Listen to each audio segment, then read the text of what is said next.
மீண்டும் உங்களை நாம் சந்திப்பதிலே மிக்க மகிழ்ச்சி அடைகின்றோம். நான் இலங்கையில இருந்து பதுளை போதனா வைத்தியசாலையில இருந்து வைத்தியர் டிஷான் வேதநாயகம். நாங்கள் பார்த்து கொண்டிருக்கின்ற விடயம் இந்த ஆண்களுக்கு ஆண்குறி சிறிதாக இருப்பதற்குரிய சிகிச்சை முறைகளை பற்றி நாங்கள் பார்க்கின்றோம். நேரடியாக தொடர்பு கொள்ள விரும்பினால் வெளியூர் என்பர்கள் 0094 777 35 62 45 மூலம் தொடர்பு கொள்ள முடியும். உள்ளூர் என்பர்கள் 0777 35 62 45 மூலம் தொடர்பு கொள்ள முடியும். எனவே இதற்குரிய சிகிச்சை முறை என்னவென்றால் முக்கியமாக என்ன ஆணினுடைய ஹோமோனை நாங்கள் கொடுக்கிறோம், அதாவது டெஸ்டெஸ்டரோன் இன்ஜெக்ஷன்.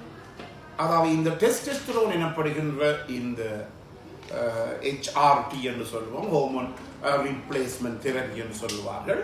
இது ஆண்களுக்குரிய ஆண்மைக்குரிய ஹோமோனை ஊசி மருந்துகள் வாயிலாக நாங்கள் செலுத்துவது. எங்களுடைய நாட்டை பொறுத்த மட்டிலே அதாவது இந்த டெஸ்டெஸ்டரோனுடைய ஊசியை நாங்கள் எடுக்கின்றதுக்கு முதல் கட்டாயமாக இரத்தத்தில் இருக்கின்ற டோட்டல் டெஸ்டெஸ்டரோன், அதே நேரத்தில் ஆக்டிவ் அல்லது ஃப்ரீ டெஸ்டெஸ்டரோனுடைய அளவை நாங்கள் சோதிக்க வேண்டும். இல்லாவிட்டால் கடைசியிலே போய் நாங்கள் எங்கு போய் முடிகிறோம் என்று எங்களுக்கு தெரியாது. உதாரணமாக ஒரு ஊருக்கு செய்வதற்காக நாங்கள் போகிறோம், போய் எங்களுக்கு அந்த ஒப்ஜெக்டிவ் அதன் நோக்கம் இல்லாவிட்டால் எங்க போய் முடிவோம் என்று எங்களுக்கு தெரியாது. அதே போலதான் ஏன் நாங்கள் இந்த டெஸ்டெஸ்டரோன் ஊசிகளை நாங்கள் ஏற்றுகிறோம் என்றால் இரத்தத்திலே இந்த ஆணினுடைய இரத்தத்திலே இந்த டெஸ்டெஸ்டரோனுடைய அளவு குறைவாக இருக்கிறபடியினாலே. எனவே கட்டாயமாக இரத்தத்தில் இருக்கின்ற டோட்டல் டெஸ்டெஸ்டரோன், ஃப்ரீ அல்லது ஆக்டிவ் டெஸ்டெஸ்டரோனை நாங்கள் சோதிக்க வேண்டும். நான் முதலிலே சொன்னது போல எங்களுடைய நாட்டிலே இது ஏறக்குறைய எங்களுடைய நாட்டினுடைய கணக்கின்படி 20,000 ரூபாய் வரும். சாதாரணமாக ஒரு 50 இருந்து 60 அமெரிக்கன் டாலர்ஸாக வெளிநாடுகளில் இது ஏற்படக்கூடும். இதை சோதித்த பிற்பாடு நாங்கள் இன்ஜெக்ஷனை போட வேண்டும். முக்கியமாக உங்களுக்கு தெரியும், இவையெல்லாம் சில நேரங்களிலே உங்களுக்கு ஒவ்வாமை என்று சொல்லப்படுகின்ற அலர்ஜிக் ப்ராப்ளத்தை ஏற்படுத்தக்கூடியதாக உங்களுக்கு இருக்கும்.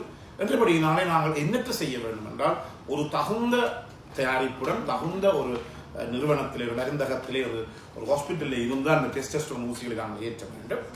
ஆனால் எங்களுடைய நாட்டிலே அந்த ஊசி மருந்தாக மட்டும்தான் இதை பாவிப்பதற்குரிய அனுமதி இருக்கின்றது. எங்களுடைய சுகாதார அமைச்சினாலே இந்த ஊசி மருந்து, அதாவது IM டெஸ்டெஸ்டரோன் என்று சொல்லப்படுகின்ற தசைகளுக்கு உள்ளுக்குள்ளே கொடுக்கின்ற இந்த டெஸ்டெஸ்டரோன் ஊசி மட்டும்தான் எங்களுக்கு இருக்கின்றது, அதுக்கு மட்டும்தான் அனுமதி இருக்கின்றது. ஆனால் வெளிநாடுகளிலே இந்த டெஸ்டெஸ்டரோன் ஆனது குளிசை வடிவிலே, டேப்லெட் வடிவிலே இருக்கிறது. இது மிகவும் ஒரு வசதியான ஒன்று. எனவே இது எங்களுக்கு எடுத்துக்கொள்ளலாம். எவ்வளவு காலத்துக்கு ஒரு முறை எடுத்துக்கொள்ள வேண்டும் என்பது அது வைத்தியர்கள் தான் தீர்மானிக்க வேண்டும். என்னை பொறுத்த மட்டும் நான் ஒரு கிழமைக்கு ஒருக்காக கொடுத்திருக்கிறேன் இந்த ஊசி மருந்துகளை. ஏறக்குறைய 10 தரம் அந்த நோயாளிகளுக்கு, அந்த நோயாளி என்று சொல்ல முடியாது, அந்த குறிப்பிட்ட நபருக்கு நான் 10 தரம் இந்த ஊசியை நான் செலுத்தி இருக்கிறேன் ஒரு கிழமைக்கு ஒருக்கா. அதன் பிற்பாடு இந்த கோர்ஸ் முடிஞ்ச பிற்பாடு நீங்கள் திருப்பி உங்களுக்கு இயலும் என்றால் இரத்தத்தில் இருக்கின்ற ஆணினுடைய அந்த டெஸ்டெஸ்டரோன் அளவை உங்களாலே சோதித்து பார்க்க முடியும். எவ்வளவு அது ரெஸ்பாண்ட் பண்ணப்பட்டு இருக்கிறதா இல்லையா என்பதை பற்றி எங்களாலே பார்க்கக்கூடியதாக இருக்கும். எனவே இது கவனித்துக் கொள்ள வேண்டும். எனவே வைத்தியருடைய ஆலோசனைப்படிதான் இது கட்டாயமாக இந்த ஊசி மருந்து எடுக்க வேண்டும். அதே நேரத்தில் வெளிநாடுகளில் கூட வெளிநாடு இருப்பவர்கள் அதை குடிச வாயிலாக எடுக்கலாம் ஒரு வைத்தியருடைய ஆலோசனைப்படி. ஆனால் உங்களுக்கு தெரியும், சில நேரங்களிலே உங்களுக்கு தெரியும், அந்த நாங்கள் இந்த டெஸ்டெஸ்டரோன் இன்ஜெக்ஷன் கொடுக்கின்ற நோயாளிக்கு புரோஸ்டேட்லே, அதாவது முன்னிற்கும் சுரப்பியிலே புற்றுநோய் இருக்குமாக இருந்தால் உங்களுக்கு தெரியும், அந்த முன்னிற்கும் சுரப்பியிலே ஏற்படுகின்ற புற்றுநோயை பற்றி நான் பல இடங்களிலே இந்த நிகழ்ச்சியிலே நான் உங்களுக்கு சொல்லி இருக்கின்றேன்.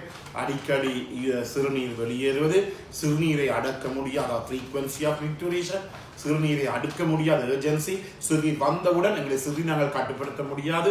அதே நேரத்தில் சிறுநீர் கழித்த பிற்பாடு கூட ஒரு 2-3 துளிகள் சிறுநீர் விழும். அது அவர்களுடைய உள்ளாடைகளிலும் கூட அண்டவையாகவும் கூட அந்த சிறுநீர் படக்கூடியதாக இருக்கும்.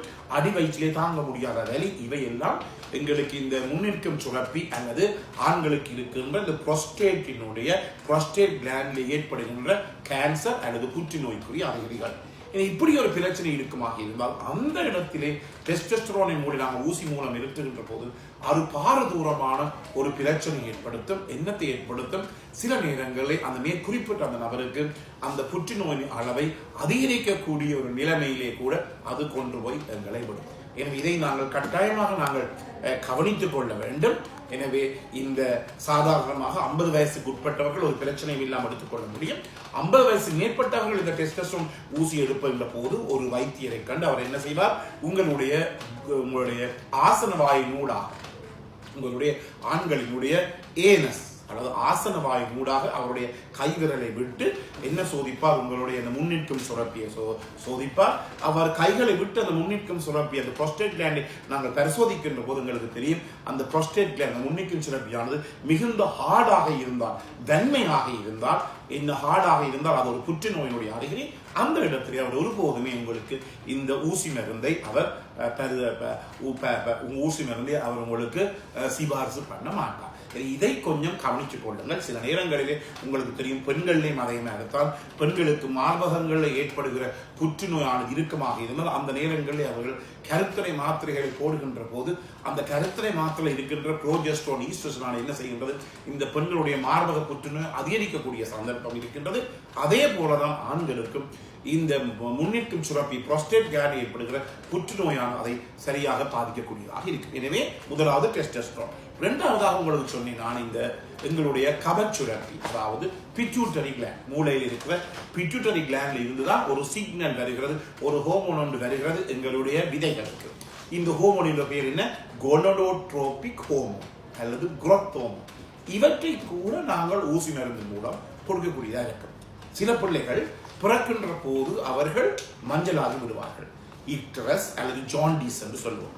இந்த இக்டரஸ் அல்லது ஜாண்டிஸ் ஆனது மஞ்சளாகின்ற போது, அதாவது மஞ்சள் காய்ச்சல் என்று சொல்லுவோம். இந்த காய்ச்சல் என்ன நடக்கின்றது? அந்த பிலிரூபின் போன்ற இரத்தத்தில் இருக்கின்ற ரசாயன பொருட்கள் இந்த எங்களுடைய மூளைக்கு, இரத்தத்தின் மூலமாக மூளைக்கு சென்று இந்த கபச்சுரப்பியை பாதிக்கின்றது, இந்த பிட்யூட்டரி கிளாண்டை பாதிக்கிறது. இதன் காரணமாக இந்த கபச்சுரப்பியிலே இந்த பிட்யூட்டரி கிளாண்டில் இருந்து எங்களுக்கு தேவையான குரோத் ஹோமோன், உடல் வளர்வதற்குரிய ஹோமோன் சுரக்காது. இந்த நிலைமையில உடல் வளராவிட்டால் அந்த ஹோமோன், அந்த குரோத் ஹோமோன் ஆனது எங்களுடைய ஆண் குறியினுடைய வளர்ச்சிக்கும் மிக மிக அவசியம். எனவேதான் நீங்க பார்க்கலாம், இந்த ப்ரீமெச்சூர் பேபி யூனிட், அதாவது குறை மாச பிள்ளைகளை பராமரிக்கின்ற பிரிவிலே இருந்து வெளியிலே வந்த ஆண் பிள்ளைகள் எல்லாம் எப்போதும் எப்படி இருக்கும்? இந்த அவர்களுக்கு இந்த ஆண்குறி சிறிதாக இருக்கு. அந்த நேரத்திலே நாங்கள் என்னத்தை ஏற்படுத்தலாம்? அதற்கு சிறு வயதில் இருந்து இந்த குரோத் ஹோமோன் என்று சொல்லப்படுகிற உடல் வளர்வதற்குரிய இந்த ஹோமோனை நாங்கள் ஊசி மூலமாக ஏற்றுகின்ற போது அவர்கள் அந்த பிள்ளைகளுடைய உடலும் வளர்ச்சி அடையும். அதே நேரத்திலே அந்த பிள்ளைகளினுடைய ஆண் குறியும் வளரக்கூடியதாக இருக்கும். எனவே நேயர்களே, இந்த நேரத்தை பிடிச்சிருந்தால் கட்டாயமாக மறக்காமல் மற்றொரு அறிமுகப்படுத்துங்கள். யூடியூப்ல பார்க்க லைக் பண்ணுங்கள், ஷேர் பண்ணுங்கள். அதே நேரத்திலே இந்த யூடியூப்ல இருப்பவர்கள் சப்ஸ்கிரைப் பண்ண மறக்காதீர்கள். மணி சின்னத்தை அந்த பெல் சைனை அமுத்தி டிக்டாக்லே மறக்காமல் தவறாமல் ஃபாலோ பண்ணுங்கள். மீண்டும் உங்களை சந்திக்கும் வரை நன்றி.